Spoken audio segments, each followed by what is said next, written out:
Student Sana Huda from 7th class to share her views in Telugu.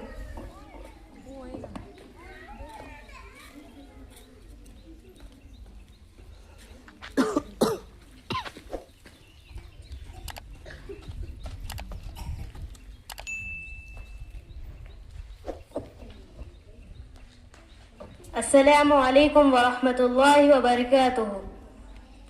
గౌరవనీయులైన ప్రధానోపాధ్యాయులు గారికి, ఉపాధ్యాయుని ఉపాధ్యాయులకు నా హృదయపూర్వక నమస్కారాయులు.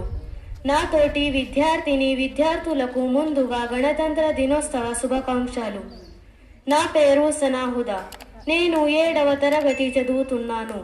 ఈరోజు మనం ధరము కలిసి గణతంత్ర దినోత్సవ వేడుకలను జరుపుకుంటున్నాం.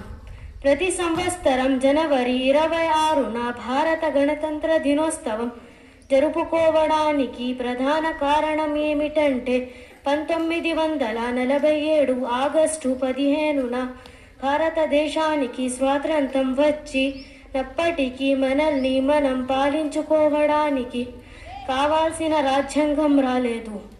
భారతదేశానికి రాజ్యాంగం రూపొందించడానికి 2 సంవత్సరాల 11 నెలలు 18 రోజులు సమయం పట్టింది.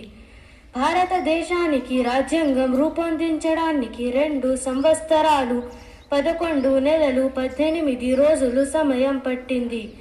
జనవరి 26, 1950న మన రాజ్యాంగం అమల్లోకి వచ్చింది.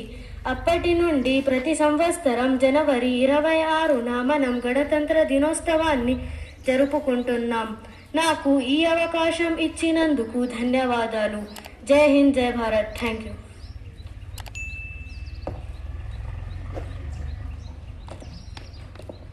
Thank you so much, Sana Huda, for your wonderful words.